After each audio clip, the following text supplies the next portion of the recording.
Well, aloha kakahiaka and welcome everybody. Today is April 16th, 2021, and this is the pregame show of the Aloha Friday Hawaii Real Estate Show. I'm your host, Peter Kay, and we are warming up our microphones, warming up our audience here. We've got Heidi Heidi Dollinger, who's with us from the Big Island. We've got Scott Startzman, who's with us from Oahu, and we've got Dylan Nonaka, who is with us from the Big Island. So we we're going to warm up our microphones over here. Heidi, you were the first one in today's studio. How are things out in Maui? What's the coffee? And is that a Maui? That's a black pearl necklace, if I'm not mistaken, correct? What's up, Heidi? It's just a beautiful day here on Maui, super clear. If I wasn't here on the show, I'd probably be jumping in the ocean right now. It's a great day. But I did get to go to my favorite coffee shop, and I'm drinking a yellow Couture coffee. It's delicious, and I'm excited to be here with everybody. Yellow Couture, what is that? What is yellow Couture? It's one of the Maui coffees here. It's just really, really smooth and flavorful. It's one of my go-tos. Awesome. Yeah, it is a gorgeous day today. I'm looking right out my window there, and it's fabulous. Scott, we can see part of the gorgeosity behind you. It looks like a nice haircut as well, if I do say so myself. Scott, what's going on? What's the Aloha shirt? How's it going? Yeah, it's been so crazy. My hair got out of control. I didn't even have time to go to the grocery store get a haircut. So I finally snuck one in. But I was gonna say, wait. Do you get your haircuts at the grocery store? Is that what I thought? No. I heard you say? Oh, okay. But both essentials I wasn't able to get to for a while. It was my refrigerator was empty. It was eat out all the time because I've been so busy working. I haven't had any time to go to the grocery store. So I was able to sneak in a haircut. Finally, I needed it. It was getting out of control, but. Got my second cup of coffee with my Waikiki coffee mug here, and 73 degrees. We're in that springtime period here where the temperature is perfect, the weather's perfect. Yeah. You can sleep at night with the windows open. And you just feel it feels great. You wake up during the day. It's not uncomfortable at all. It feels so good. I've been able to get in the ocean the last couple of days and swim, so it's been feeling really good. Yeah, I can't go wrong with that. And Jim is with us. Jim, I've got your slide ready for you. The question that you put in, we'll be covering that in a second. But welcome, Jim, our reliable audience there. Dylan, give us the report from the Big Island there. I got humble. I see humble above you there. That's good. Humble Dylan, go for it. Unmute yourself. It's only half of it. It says, "Stay hungry, stay humble." That's the whole thing. Maybe your closing thought today, but no, it's beautiful over here too. It's just you can just feel the people that are here. There's after it's been kind of building up, but still, I mean, now there's a little bit of road construction going on, and just there's a lot of traffic. I mean, for what we have here on the Big Island, but it's definitely cars are still totally sold out, and yeah, we're getting back to normal. It feels like back to normal. I've got a story about that I'm going to share. But what's the weather like? Is it as perfect in Kona as it is today on Maui and Oahu? Pretty much, yeah. I can see outside, and it's not a cloud in the sky, just blue sky. It's beautiful. So yeah.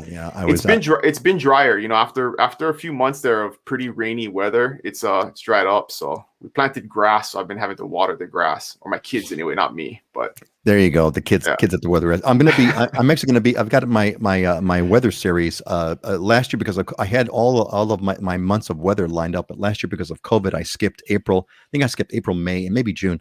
And so I got my April video I recorded a couple days ago, and it was at one of these just absolutely fabulous days. So reflecting on what Scott is saying, we got a bunch of other folks are joining us over here. Christopher Longley, happy Aloha Friday from Menominee, Michigan. Welcome, Christopher. Great to see you. Mark Whitehill, a member of the Islander Ohana.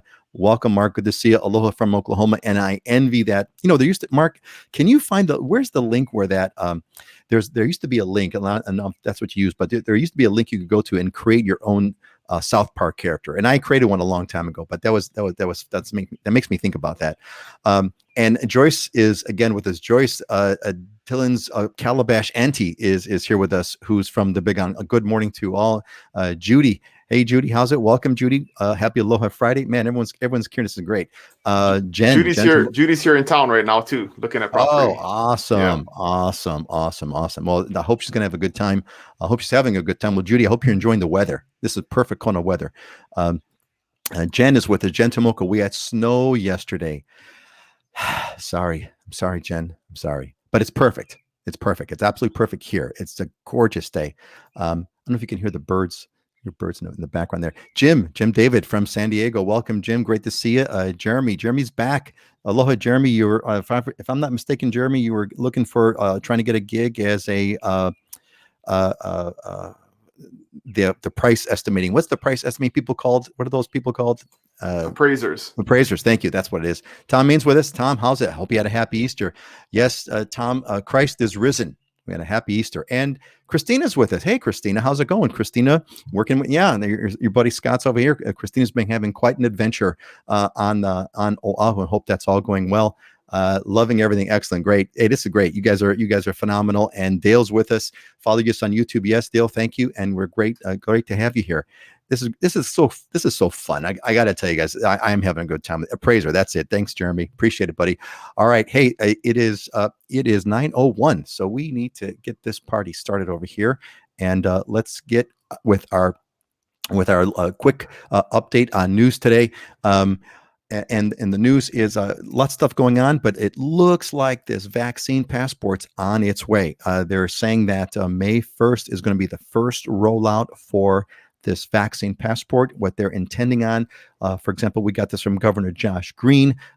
He's saying that May 1st is going to be the first initial rollout date for inter-island travel. So if inter-island travel, of course, that means if you're going from island to island, if you've got a valid vaccine passport, and they're going to be coming up with some apps that can hold that and show that, etc. We're going to wait. They haven't given us details, but presumably it's some kind of an app. You'll be able to travel inter-island without having to go to be quarantined. Which is great. And of course, following on with that, they're going to be doing lost my train of thought here, the vaccine passport for trans-Pacific travel.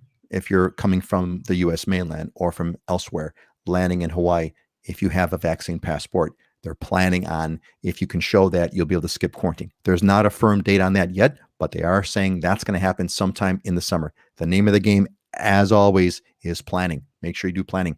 Maui, I want to hear more details about this one, Heidi, because Maui is doing a secondary test. They're implementing a mandatory secondary test upon arrival for trans-Pacific flights, meaning that if you are traveling from the mainland directly to Maui, that's a trans-Pacific or trans-Pac flight. Trans-Pacific travelers arriving in Kahului Airport will soon be required to undergo a mandatory secondary COVID-19 rapid test upon arrival, or face a mandatory 10-day quarantine. And apparently my understanding about that is the county of Maui will be paying for that secondary test.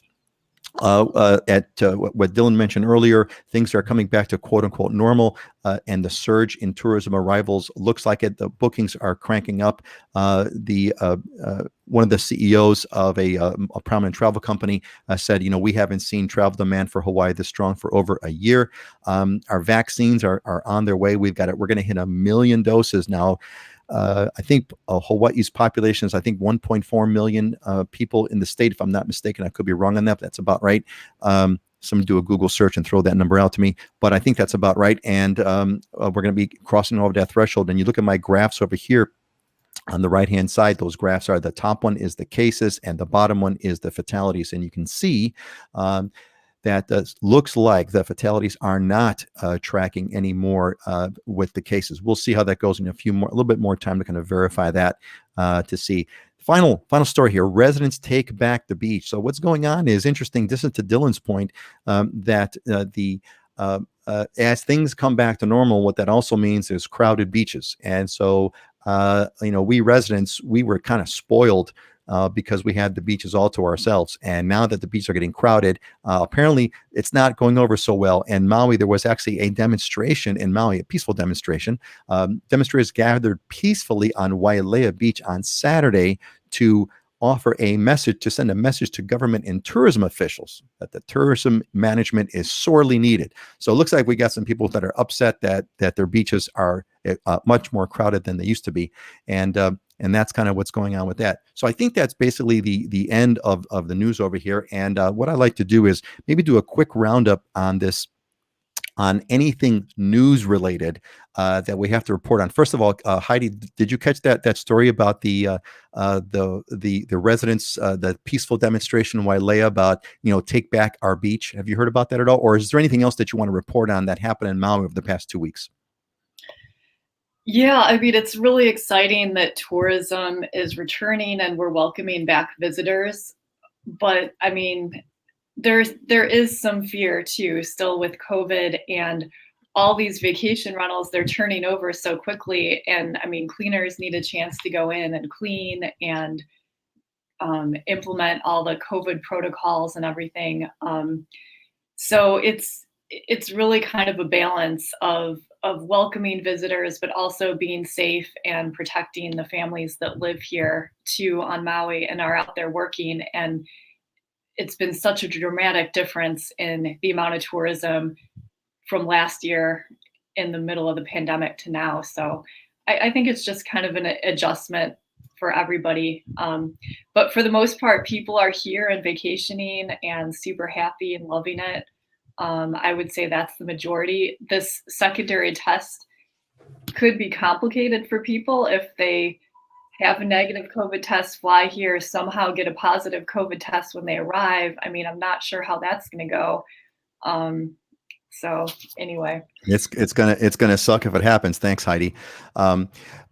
Scott, any news updates on Oahu, not real estate related, over the past couple of weeks that you wanted that I missed on, or that you think are significant to report about? I don't think newsworthy. I mean, when I was looking, I think we're about 40% of where we were pre-COVID as far as number of tourists coming here. That's what I've heard too, something like that. But man, it feels busy when I'm out and about, and even the traffic. I mean, I had someone I'm working with. We were showing out on the Leeward Coast, and it took an hour and a half to get out there the other day just for the showing appointment. So traffic's back. The locals are back to work at a more regular pace. Construction's picked up. Tourists are here, so it feels almost normal at this point. From that capacity of busyness and traffic patterns. I mean, I think, when you have it where basically Waikiki goes from ghost town, nobody there, just like, it's like one of those, dystopian kind of flicks, right? Where, everyone's dead. I shouldn't even say it that way, but where everyone's gone, and now all of a sudden 40%, it's packed. Dylan, any news on the Big Island that you want to report on that occurred over the past 2 weeks? Yeah, Hawaii County is going to start a pilot program for Trans-Pacific travelers. So that's something to look into if you're looking to travel from outside of the U.S. So that, I guess, is going to run through May 1st. They're starting like a pilot program to start that process. So that should be interesting. And then the other big news for me is that my younger son went back to school full time this week. So that's been, man, he's super stoked about that. The older one's still at home, but yeah, so the elementary school is starting to, it doesn't seem like it's like highly publicized, and each school seems like they're doing it on a different schedule, but Konoana Elementary went back to school full time this week, and so far so good. Yeah, excellent. That's it seems that life is kind of coming back to normal. That's kind of what it smells like. Let me do a quick catch up on a bunch of comments that we've gotten from everybody. Let's see. Yeah. So Gina, yeah, Scott's the best. Gina, that's what didn't I tell you? I told that Christina, that's what I told y'all. Scott's the bomb. And I concur. Thank you. Mark, on those Avatar craters. Yeah, thanks, man. I'll have to catch up on that. I'll find one. If I found, I'll let you know. Dale Diego wants a Mai Tai now. You know what? I would go for a Mai Tai now, but it's 9 o'clock in the morning, and it's a little too early for Mai Tais. But Dale, maybe where you're at, it's not. It's a little bit. It's Mai Tai time. Certainly for Friday.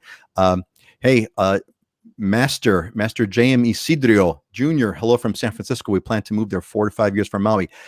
Master, you want to make sure you get that. I got a form in the description. You came in from Facebook. There's a form in that thing. Click on that form. Let me connect you with the best on Maui, who is Heidi. And Tom confirmed my 1.4 population on Hawaii, correct.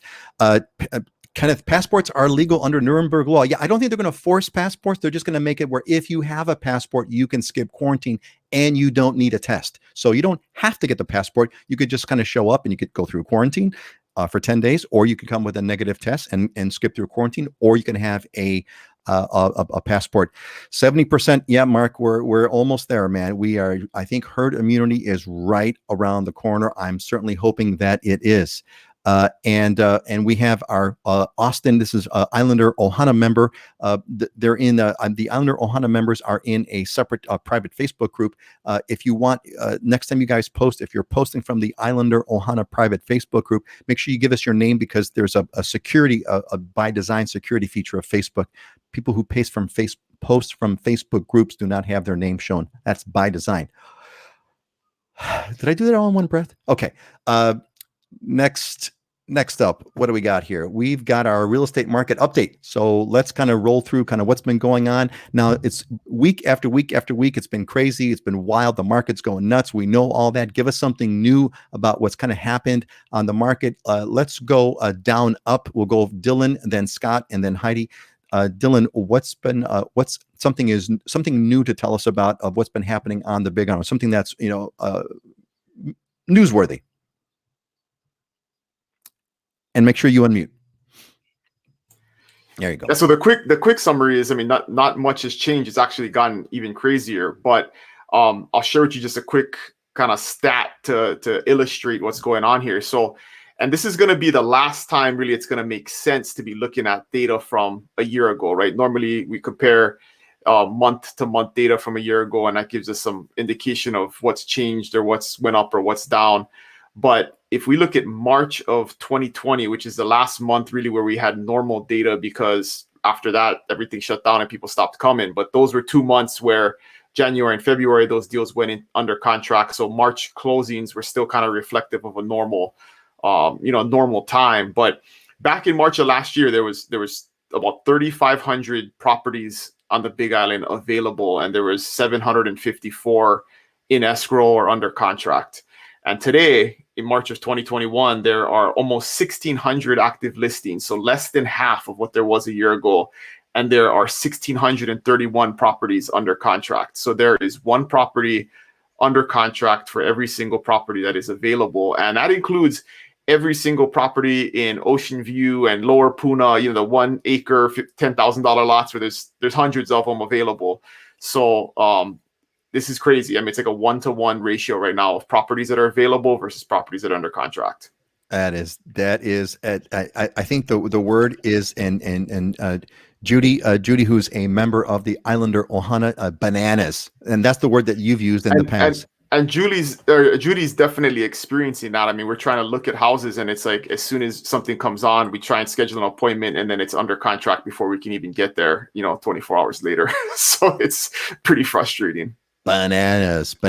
Yeah, thank you, Judy. Well said. And Kinaya, awesome. Welcome, Kinaya. Kinaya is also an alumni member of the Islander Ohana. She has gone through the five cohort meetings, and great to see you, Kinaya. And Kinaya will be, hopefully we're going to be doing a meetup.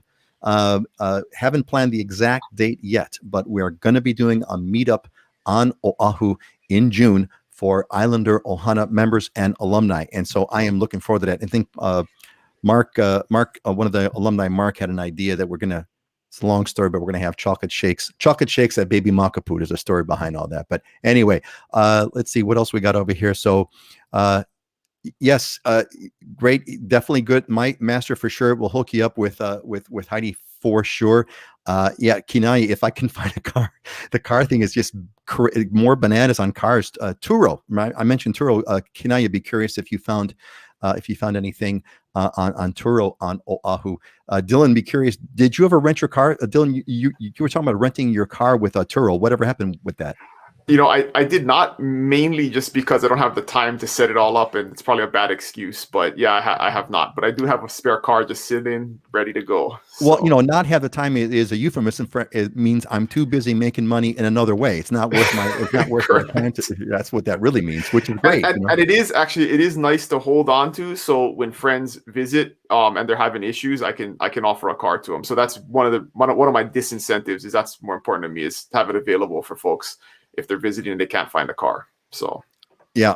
But I did check on Turo, for example, and there's people on the Big Island that are renting out their cars like yours, and they're $300 a day. So Dylan, you must be very successful if you don't have time for $300 a day to rent out a car that you're not using. I'd say God bless you. That's what I got to say. Yeah. So can I be curious about that? And Jessica is also a alumni of the Honor Hunter. Ready for the meetup, right, Jess? And we're looking forward to that. Jessica is also moving, coming to Oahu, but going to be there in June. So that is actually going to be fun. I am really looking forward to that. Kind of losing my place over here. So who's up next? Heidi, what's up with is it Heidi's turn? Let's see. Yes, no, wait, it's Scott's turn. Scott, give me what's going on. Give us some news of what's happening on Oahu, real estate wise. Yeah, so I got some new stuff for you. So, I've been talking about condos, right? I've switched from single family homes to condos, and for a reason. So, condo sales, if we look this month versus previous, are up 53%. The number of sales compared to the same time last year. Price is up 3.7%. But pending sales, meaning number of escrows, are up 70%. So the movement is happening. I've been talking about it. I see it. It's happening to the condo side now. It's bananas and crazy in the housing market, but it's starting to move to the condo side. But the interesting thing is, and Dylan was just talking about that, talking about the number of available properties. There's 1,348 condos on the market. Last year, there was probably 1,600. So we're not that far off from where we were in kind of a normal marketplace, or where we were last year, which was kind of more of a normal marketplace. But the inventory is going to start to shrink. The number of sales are increasing. Prices going up in condos. And that coincides with the tourists coming back. So, keep an eye on that. That's what's going to be going up. I mean, the single family home side is up 20% in price. So that area is just absolutely bonkers, and now people are starting to move to the condo side, and I'm seeing more and more strength in the condo side, but you do have options in the condo side. Excellent, Scott, thanks for that update. Again, what this is, if you've been regularly watching the show, you've heard Scott say this, that once the single family home market kind of got sort of taken up, and condo was going to follow, and condo is now following. Heidi, give us the Maui update. Well, it seems like buyers are becoming more motivated. Sellers are becoming less motivated. I reached out to some people who were talking about selling last year, and now their feeling is everything's going great, not going to list the place. Just some market data on Maui. So comparing first 3 months of last year, 2020, which was a pretty good market, to first 3 months of this year, 2021, number of condos under contract has increased 127.4%. Single family homes under contract has increased 61.8%. And I'm sure that number would be higher if we had more inventory. So when we're saying bananas, I mean, everybody's just working in the real estate industry. I mean, whether you're an appraiser, escrow person, realtor, there's a lot going on. But one thing I did want to mention is, just because the market's crazy doesn't mean every listing you should pay above full price for. So that's where I think it's really important to connect with a good realtor. Of all my escrows right now, I mean, there's still, most of them, there is some negotiation in price. I mean, there are times when it makes sense to offer way above asking price, but there's also times when it doesn't. So anyway, just because the market's crazy, don't go crazy yourself. Don't go crazy. And that's almost a closing thought there. Don't go crazy with the crazy market. Excellent. Thank you, Heidi.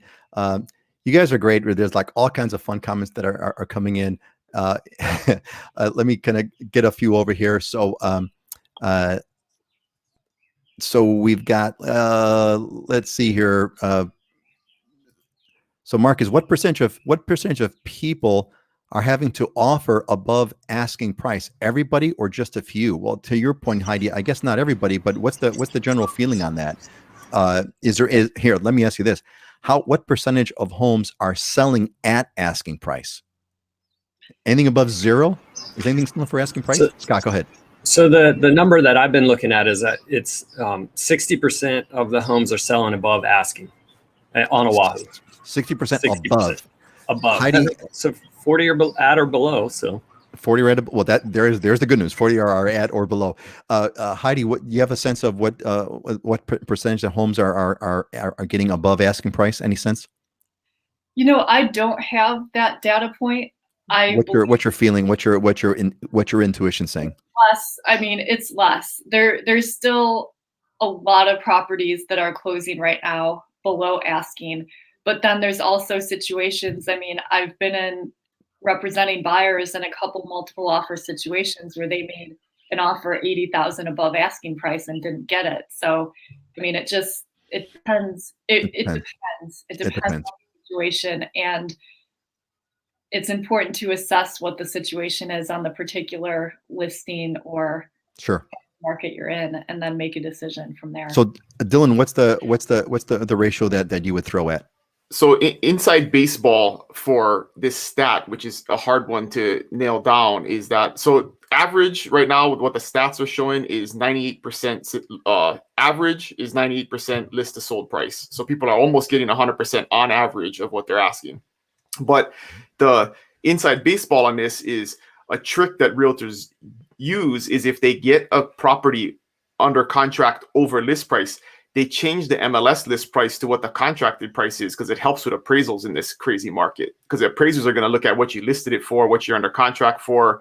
It's one of the things that they're factoring in. And so what people do sometimes is they will, after the fact, after the property goes under contract, change the MLS list price to what they're under contract for, so it matches up and it doesn't look like it's 50,000 over asking price.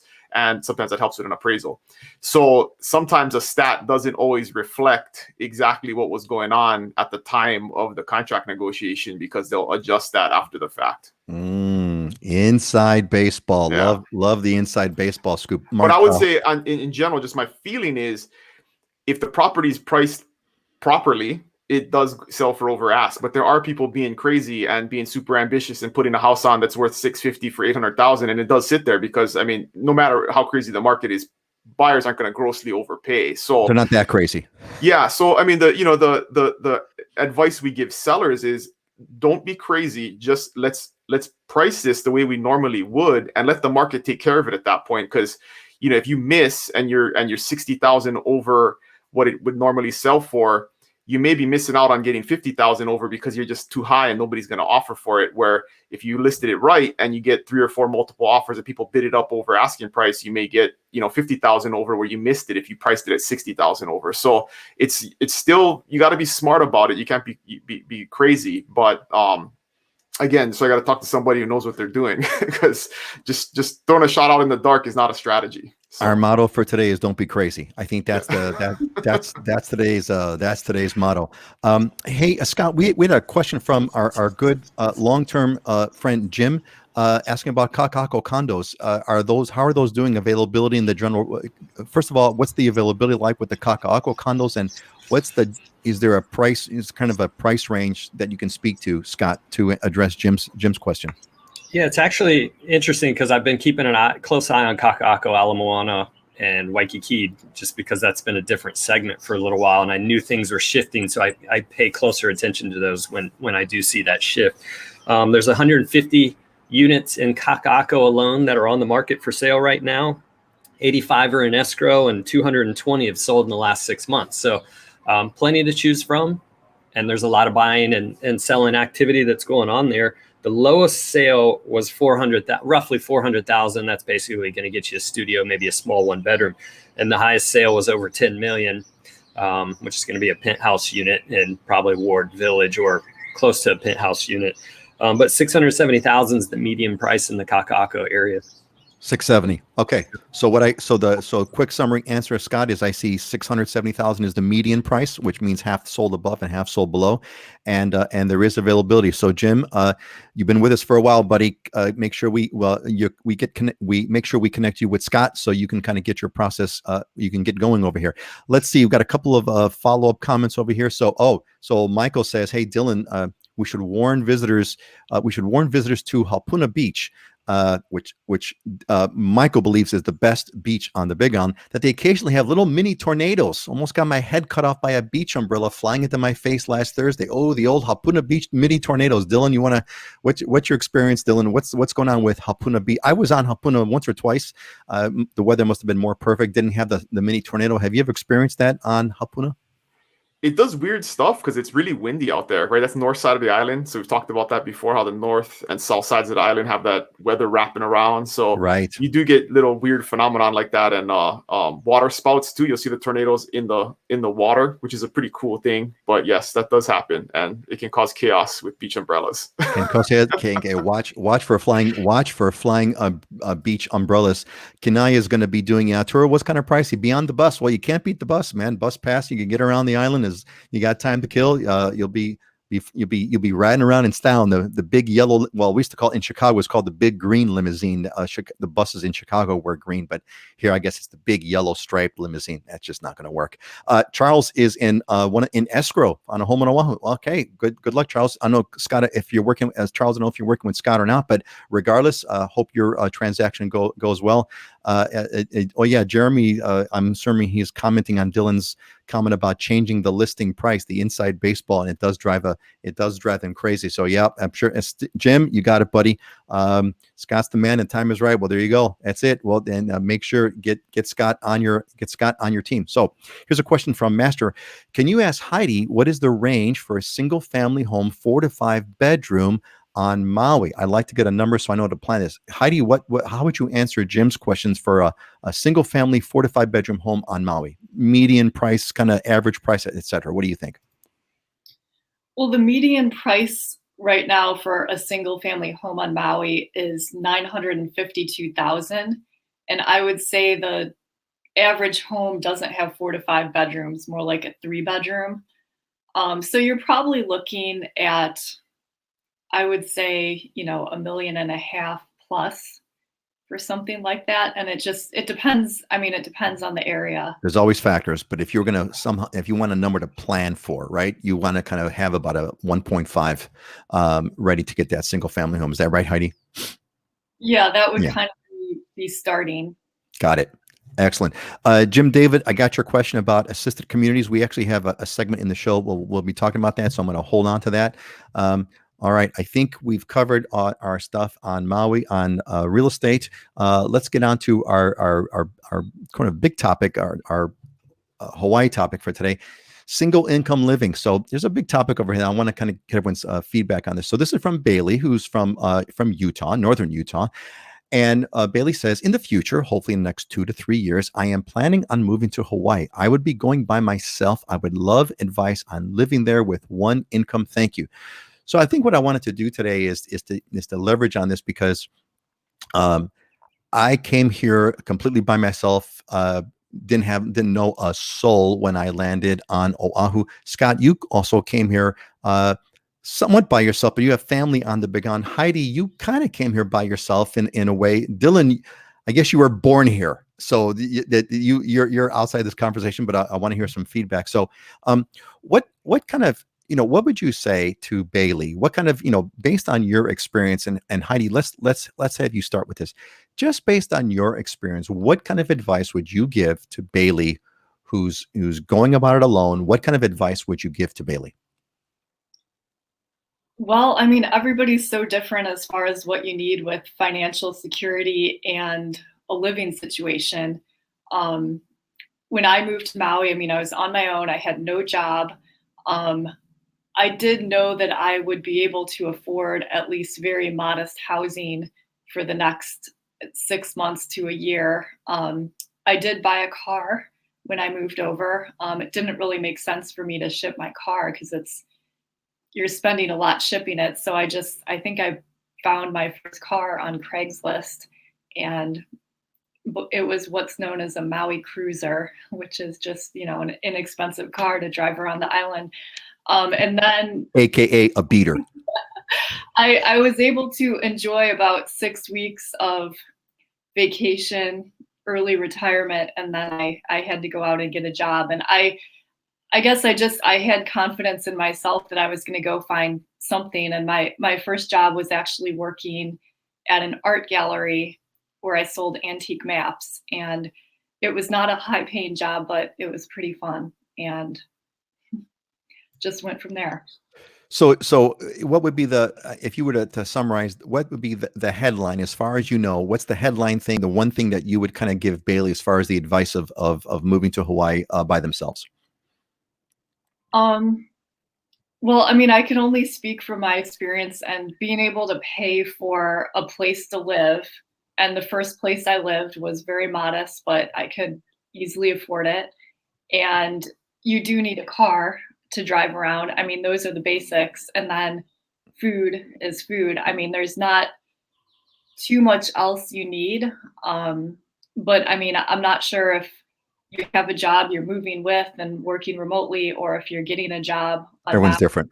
I mean, everyone's different. So that's kind of different. I mean, when I made the move, I was pretty conservative about what I was spending, because I wanted to, just make sure I liked it here and get used to my lifestyle. So I pretty much just found a really affordable place to start out, and that worked well for me. Scott, what's your take? You came here by yourself, but you've got family here, right? You have family on the Big Island. How does your story unfold, and what advice do you have for Bailey? I mean, I ended up with a beater here too as well, and I actually loved it. I had this teeny little Nissan pickup truck that was covered in dirt, dust. It had dings, scratches, the whole 9 yards. I ended up collecting sand from pretty much every beach on the Big Island, because wherever I would go, I didn't care. I'd get into the car with my feet all sandy and stuff, and you could see through the floorboards. But I loved it because you didn't really care. It was more about the beach vibe and being relaxed and laid back. And I'll never forget Big Wave David on the seafood bar.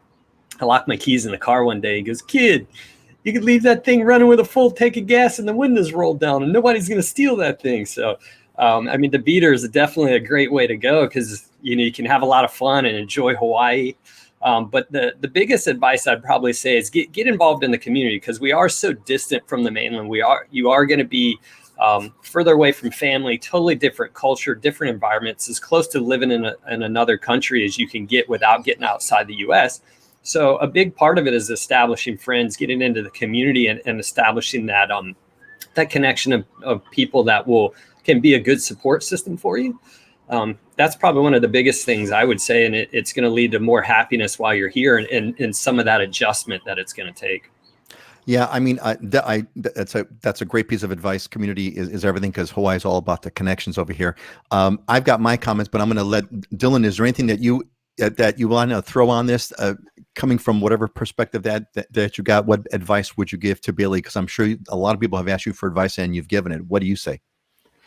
I would kind of summarize, I think, what Heidi said was, if you're going to come here as a single person on a single income, well, it depends on your income, but you have to expect to live that lifestyle, right? I mean, that's the thing, is people come here with unrealistic expectations, like they're going to get a 3-bedroom house and a great car and have a lot of money to go out and eat and all that kind of stuff. And if that's your expectation, you're going to be disappointed. But if you're willing to live a modest lifestyle and keep your costs low, it's doable. But I can also say that, my wife over the years has had plenty of teacher friends who come here, 25 years old, out of college, Teach for America type situations, where they come out to a rural school, and it ends up being really hard for them to make it, because teachers, I mean, they don't get paid great, but they don't get paid terrible in Hawaii. But even on a $50,000 a year income, it can be a stretch to make it on your own here. So definitely plan to live simply. Plan to live simply. Yeah, that's a good one. What I would add on to that is I had 6 months worth of savings when I came out here. and that's kind of what saved me. I came all the way to the end, but with those savings, but that did sort of save me. I remember, never forget, I was sitting in my studio and I was doing my calculus. Okay, I'm spending this much on food, this much on rent, okay, divided by the money I've got left in my bank account. The answer came back, 4.5. Like, oh my God, I got 4.5 months to go. So that definitely helps. But I would, excellent. Thanks for everyone's feedback. And to the point of community, yeah, Jessica, that's why I joined the Islander Ohana. That's exactly right. That's why I call it the Islander Ohana. This is a group, a connection for you to meet others that are on your journey, and a gateway for us to introduce you to our networks, the people that we know that can do stuff. And so that's kind of exactly what I've been trying to accomplish. So thanks, Jessica. Great to hear you got that. And Masters, any recommendation on shipping a car from San Francisco? Any strict restrictions? I don't think there's any strict restrictions. I mean, I'll be up here. I don't think any strict restrictions. You just got to basically get it on the boat out of San Francisco. There's only a couple of shipping companies that do it. I believe, if I'm not mistaken, it's Pasha and Matson, maybe Horizon. I'm not sure about Horizon. Is Horizon a third? There may be 2 or 3, but look, there's only 2 or 3 companies that ship the cars. Basically, you bring the car to the dock, and there's all the documentation you could look up at their website. You have to be very careful about what you bring, title and proof of ownership and all that kind of stuff. You do that, and you'll be all set. 3 vehicles, okay, 3 vehicles to Maui. Well, that's definitely doable. When you ship to Maui or any of the other islands other than Oahu, you got to go through a 2-phase shipping. There's no direct sort of shipments to the islands of our cars go. So the cars first go to Oahu, and then you get on another ship, a barge, Young Brothers, who has, I believe, the exclusive contract on all the islands. You get on Young Brothers, and that'll take you to Maui. So planning is the word. Young Brothers is the company that will take you to the neighbor islands, and you can pick from those 3 that I mentioned earlier. Joyce shipped the car from Oakland to Big Island. It's less than $1,200. Easy, arrived in Hilo within 10 days. Joyce, that's awesome. And Joyce used Matson. To get her car to the Big Island. Excellent. I think that takes care of that. Let's see what we got over here. What's up next? So, look, if you're not already in the, we talked about Ohana and about community. Are you in the Ohana? Are you on the newsletter? If you got here because of a notification in the newsletter, you're in. You're in the extended Ohana. There's the Islander Ohana, which is a focus group, a private group, which of course you're going to be able to join when the cohorts open. But I want to make sure, if you're not in the Islander Ohana, if you did not get an email that drove you to the site today, make sure you click on the description. There's links in the description. Signed up and get on that list. Okay. And then, yeah, Master, you are very welcome. Let's see. I got a question over here. Let's hit this one on veterans benefits. So Dylan, this one's for you. I think you'll be best to answer this question. So this is from Kev. And Kev, he's a U.S. and Canadian, and he says, I see a few benefits for veterans in Hawaii. Can Dylan speak to them at all? Are there any limits on property tax discounts, for example, any VA perks or problems? There's a lot of retired military in Hawaii, and so I'm looking at this as a life option. And Kev also, Dylan, thank you for your service. And if still accurate, continued service. Yes, Dylan, thank you for your service. You want to speak to Kev's question about this? Sure. Yeah. Thanks for the question, Kev. If you're 100% disabled, I believe there's a additional property tax exemption. But if you're an owner occupant, and then there's also age discounts, so you're going to get those regardless if you're a veteran or not. Obviously, the VA loan is a very good benefit to use. Honestly, in this market, it's almost a disadvantage though, because if you're doing a very low down payment loan program, whether it's VA or USDA or FHA, it puts you kind of at the back of the pack in terms of a multiple offer situation where cash is going to be first, and then the highest down payments are going to be next, and then those low down payment loans are going to be on the lower end. So in this market, it's not always a good thing if you're looking at it from a competition standpoint. There is a lot of retired military in Hawaii, but one thing to consider is that all of the military facilities are on Oahu. So if you live on a neighbor island, Maui, Kauai, or the Big Island, We don't have any VA hospitals. We don't have any commissaries or PXs or anything like that. They're small military installations, but they don't have those other benefits that are usually, one of the best things about having a retired ID is you get all those other benefits. So that's one thing to consider.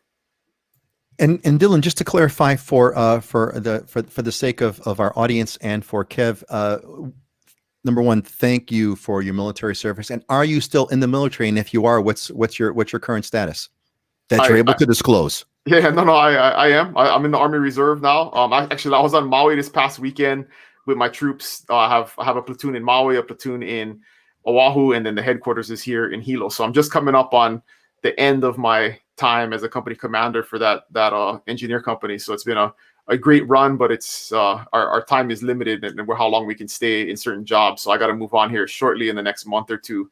But what was it? Was that the question, or was it another part of that? Okay, that was the question. I thought there was another part of that question. Yeah, no, that was the question. Yeah, thank you. If you're, he was asking if you're still in service, and I kind of wanted to give you the opportunity to kind of share where you're at. The other thing about VA loans that I always remind people of is that you have to have a very conforming property to easily use a VA loan. Like if the property's weird or it's got unpermitted space, or you got to have a really kind of standard property. And I've seen many the VA appraisers are much more strict than a normal appraisal would be. So I've seen many VA loans not close based on something that comes up in the appraisal. So all stuff, just expectations. And I always have that conversation with folks when they're preparing to use their VA loan is we have to take that into account in terms of what properties we're looking at and what we offer on.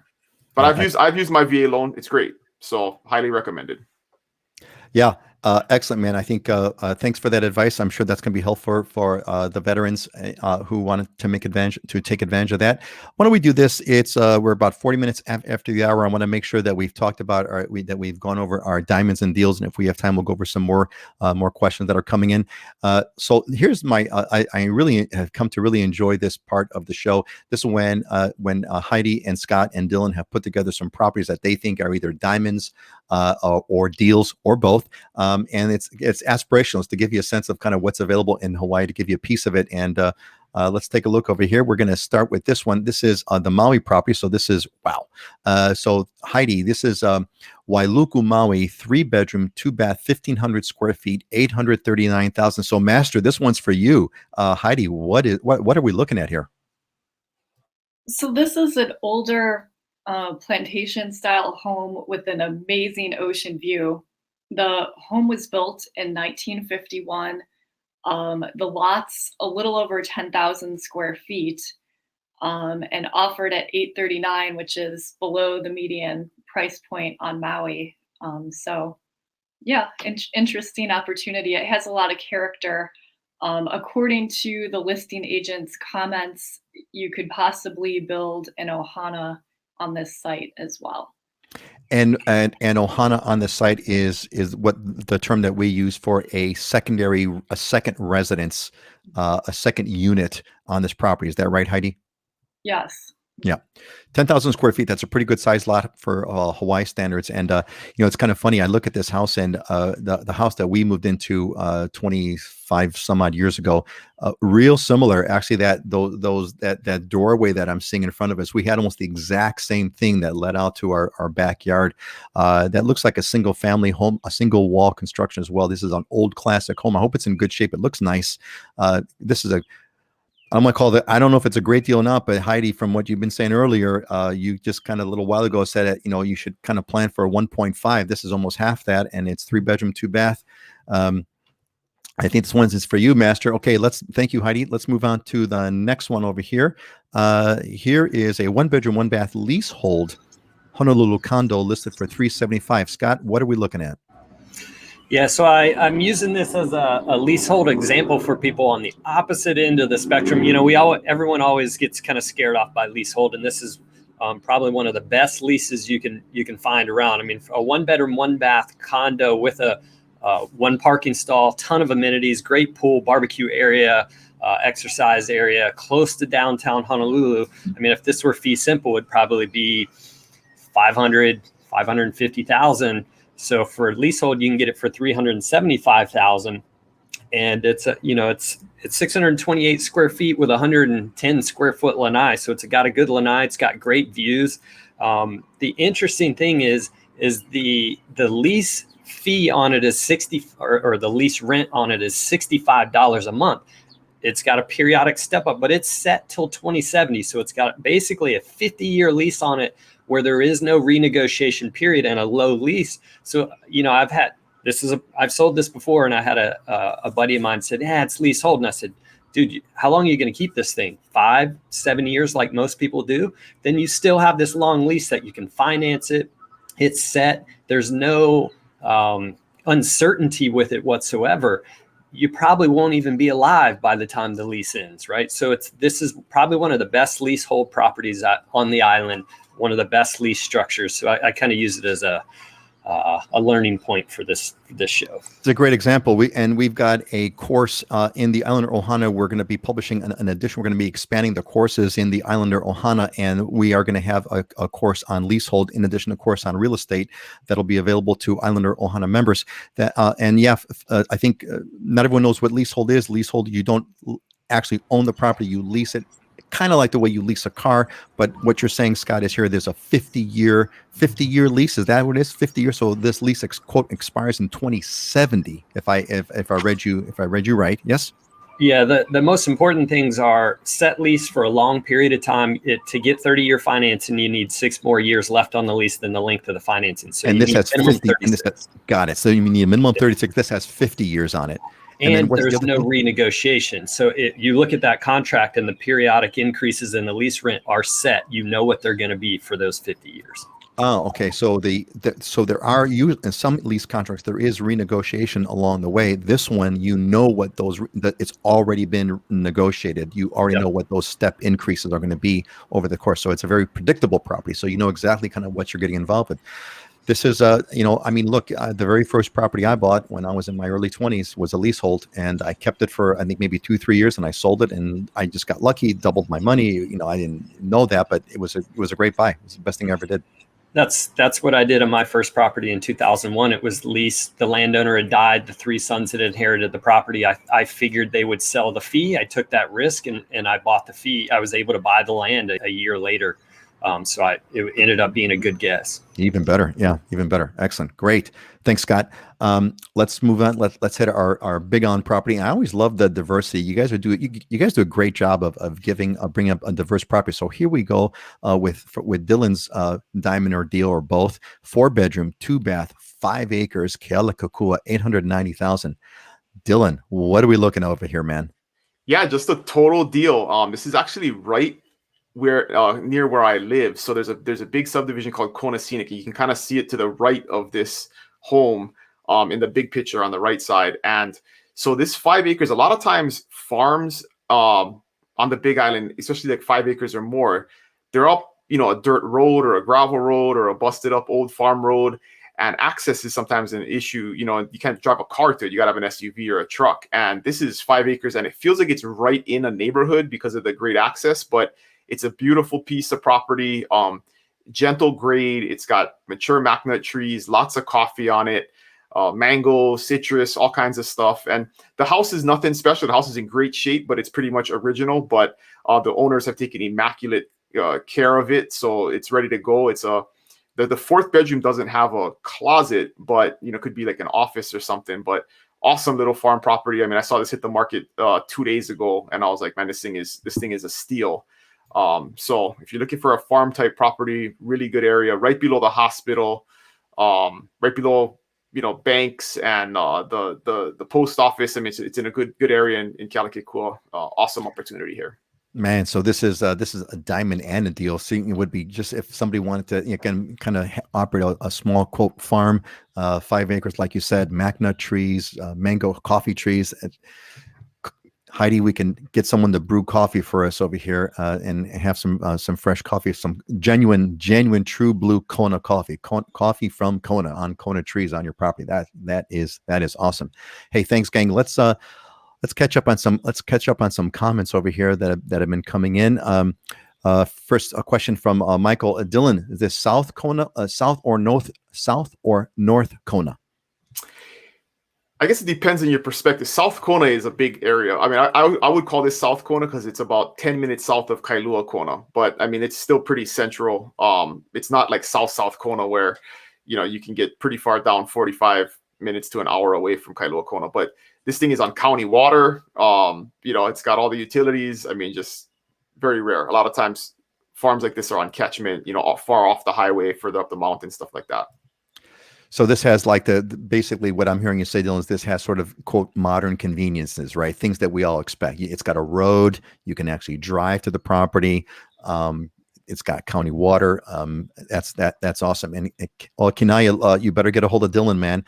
If you could put her 3 boys to work on that farm. Yeah, that would be the trick. That's what you want to do. So let's see, Jim here. The show went by way too fast. Speech to text that doesn't come out right. We're trying to pack it all in over here, Jim. I'm glad you're enjoying it. We're trying to do our best to make it enjoyable for everybody. Hope you all are liking it too.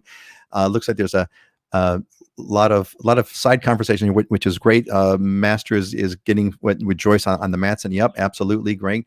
That's totally awesome. Okay, we got some time actually. This is great, and so let's go back. There was a topic that came in that I thought was had a couple of there was a couple of questions that came in, and I want to kind of continue with this one. And this is related to retirement communities. Let me bring this up on the screen over here. And this also is Jim David also gave us a similar question here. Any assisted living communities for seniors on Hawaii Island? So Jim, we're going to cover this topic right now, and we're going to kind of hit it. There's a couple of questions that popped in, so we're going to start this conversation. So this first one came in from Denise. Is there any housing on the Big Island or any other island that is for 55 plus small homes in a community? Don't need much, really. I don't need much, really. Downsized. Grew up in Kailua many years ago. Became an airline captain for Southwest and a nurse, and just retired from both. Just want to have the simple life. Want to come back to home with my 2 dogs. I live in a condo in Gulfport Beach. Is this possible? Do we have some kind of retirement communities for the 55 plus? Same thing. Question over here from Denise. I think actually the same one, she actually asked it twice. So we got Denise asking about 55 plus, and we have the other question that popped in about 55 plus from Jim David. So why don't we start this out? Heidi, why don't you kind of lead us on this one and tell us what we've got, if anything. If you were, what do you say for the folks that 55 plus that are looking for a friendly type of a community? What's available on Maui? We'll go Heidi, then we'll go Dylan, and then we'll go Scott. Well, there's definitely some great communities to look into on Maui. So unlike, I think some other states have communities where you have to be 55 plus to live in the community. So on Maui, I'm not aware of communities that have CC&Rs or restrictions saying that you have to be 55 plus to buy here, but there's definitely communities where most people that live there are retirement age, moving to Maui, where I feel like you could definitely find that type of community, that type of lifestyle. But there's no technical rules that say you have to be a certain age to live there. It just happens to be a lot of people 55 plus live there. So basically, it's more of a demographic kind of a question, as opposed to, like you said, there's no, like, for example, there are some retirement communities on the mainland that you cannot move in unless someone in the household or both are over 50, over 55, or something like that.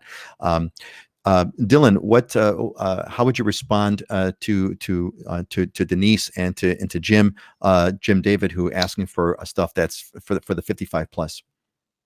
Yeah, same on the Big Island. We don't have any like exclusive like retirement type communities. We do have communities that more predominantly have retirees in them, which is kind of everywhere. But yeah, we don't have there is one like assisted living facility, which is more of an apartment complex that has different levels of care if you need kind of full-time care, or if you just need meals and cleaning taken care of and things like that. And that's called the Regency at Hualalai. But yeah, no 55 plus, exclusive communities on the Big Island.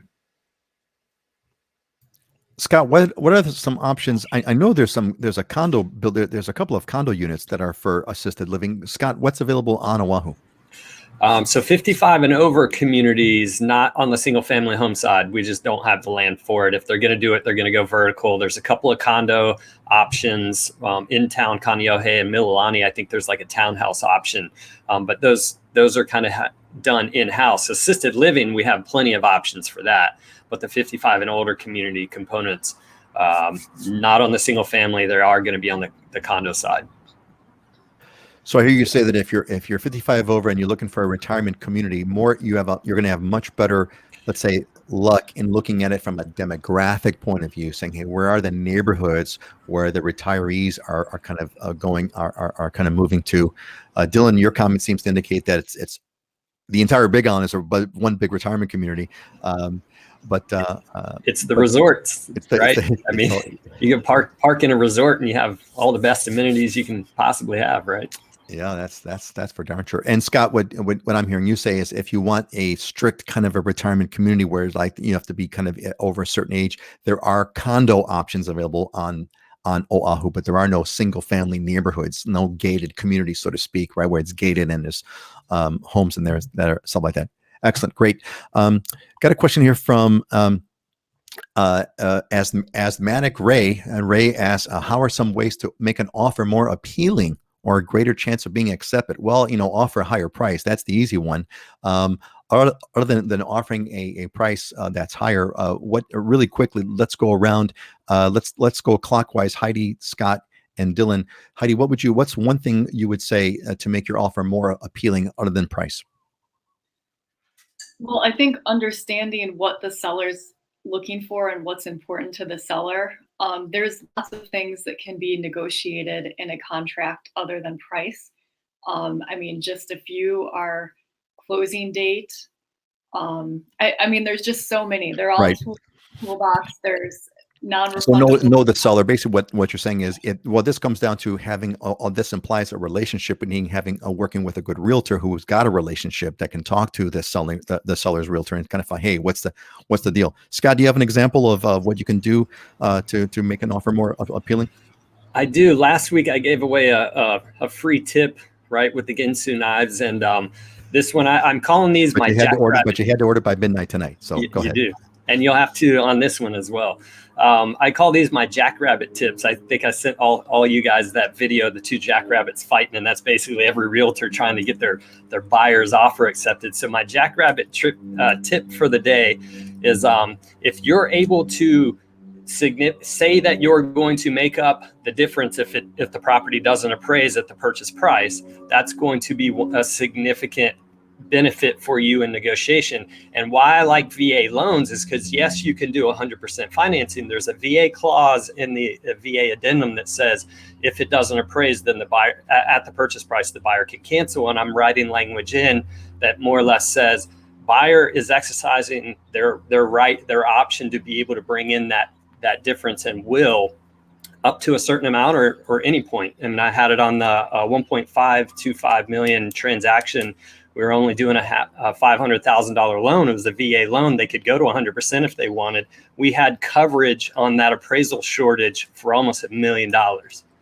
And so therefore we were able to get into first position. Jackrabbit tip for the day. Jackrabbit tip with the Ginsu knives, but you're got to order by midnight tonight. Dylan, what's your? Oh, by the way, so Troy kind of jumps in. Show us fantastic. I'm so glad you feel that way, Troy. I've got fantastic people. Heidi's fantastic, Scott's fantastic, and Dylan's is fantastic. Dylan, give us the fantastic tip. So I have a whole 5-minute video on this on my YouTube channel. I just did a couple weeks ago, but a couple of quick tips. First one is consider writing a buyer's letter. So I had a condo that I put on the market last week, got 3 over asking price cash offers, and the one that had the most compelling buyer letter is the one that won. So it doesn't work in every case, but it's worth doing. Maybe a couple of cute pictures of you and your family, or what you're explaining how this is your dream, and try and appeal to the seller's emotions to get a competitive edge if all things are created equal.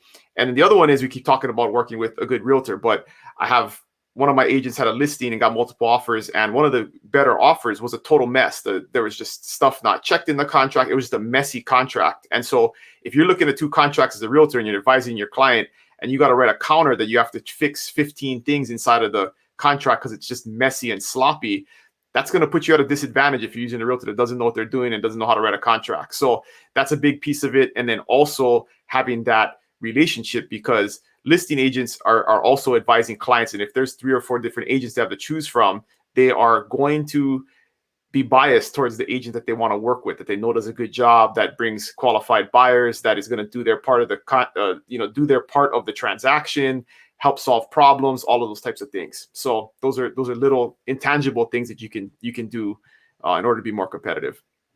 And Judy, who says, I've already learned this week to listen to your realtor when making the offer. It's not all about throwing a bunch of money out there. And Dylan, Judy's working with you folks. And Judy, aren't you glad you're working with Dylan? That's kind of what it's all about. So go ahead, Dylan. And an important thing for me too is I've been losing out on a lot of offers lately, and it's frustrating. But then when I see them close, and I can go back to my client and say, I wouldn't even let you pay that much for that house because that's insane. Like, I mean, like, you cannot pay $800,000 for a house that's in a $600,000 neighborhood, right? I mean, it's just, to me, it's malpractice that realtors are doing that. But that's one of the things where, you can maybe disappointed if you don't actually win that competitive bidding situation, but you can feel better that it was a good financial decision at the end of the day, because that's happened a lot lately as you're seeing properties close in areas, whether they're sight unseen or the buyers are not familiar with the market and their realtor's not advising them properly and letting them overpay when they really shouldn't be. And they're going to regret that in the future. So. And Judy agrees. There you go, man. That says it all right there. Thanks, Judy. Thank you for that confirmation. Sherman, aloha from Tennessee. Welcome, Sherman. We are glad that you are here. Hey, gang. That is. I think I got all the questions out of the way, actually, and it is time for us to call it to bring this to a close. And I'm going to bring up my little closing thought slide over here. We do a quick round of closing motivational thoughts or closing ideas. Let's go right down the line here. Heidi, Scott, and Dylan. Heidi, what's your closing thought for today for everybody? What you focus on expands. So focus on your goals, focus on where you want to be, where you want to go, and focus on the positive. Well said. What you focus on grows. You get more of what you focus on, whatever it is that you focus on, positive or negative. Scott, what's your closing thought? Enjoy the simple moments, and this is directed straight at me. I mentioned earlier, my refrigerator's been empty, and I've just been running and going. And I took a little time to take a swim. I was actually able to sneak out in the middle of the day and have a swim, and it felt amazing to get back out there and get out in the sun and get out in the ocean and just take a little bit of time to enjoy that moment. Yeah, I call that take time to smell not the roses, but I take time to smell the plumerias. That's what I say. A lot of times going in the Scott, I don't know if you get this, but I get it. There's like a hesitancy. I feel like, should I go? Well, I got all the stuff I got to do. And I kind of push myself to go. And then when I go, I'm like, oh man, I'm so glad I went. I'm so glad I went body surfing or whatever. That's my personal favorite thing. Mark's happy. Good show, mahalo. Thank you, Mark. Glad you're all here. Dylan. Give us the Dylanism, man. What's your closing thought for today? You're muted. I'll point to the sign on the wall. Stay hungry, stay humble. I try to remind myself to continue to work hard and strive for more, but be humble about it and be thankful for the things that you have. But it doesn't mean that you're dissatisfied if you're trying to get more. And I think a lot of times trying to get here or buy a piece of property is a big ambitious goal, and you gotta stay hungry and work hard to do that. But you always got to stay humble and remember that. My wife keeps me very grounded, reminds me that, I always tell her, most people think I'm pretty important and listen to me except for you, so. That is, I have to say, as a happily married man, we're coming up, we're going to have our 30th, we're having our 29th anniversary this year. There's one of the fabulous things of having a good spouse, a good complementary spouse, is you get put in your place, right? My joke is, I come home from work and my wife says, so what'd you do today? I said, well, I saved the planet. I saved people from disaster. I recovered some computer systems. I've helped people change their lives. And my wife would say, yeah, that's great. Now do the dishes. And so that's the way, you know, that's kind of how it all flies. All right, folks. Hope you all enjoyed it. We had a great show with you all. Great. Thank you, Heidi Dollinger from the Big Island, Scott Startzman from Oahu, and Dylan Nonaka from the Big Island. Thank you all, folks. Monica is my hero, Dylan. There, great show. There you go. Awesome, folks. Have a great one. Bid you all a big aloha. Hello, everybody.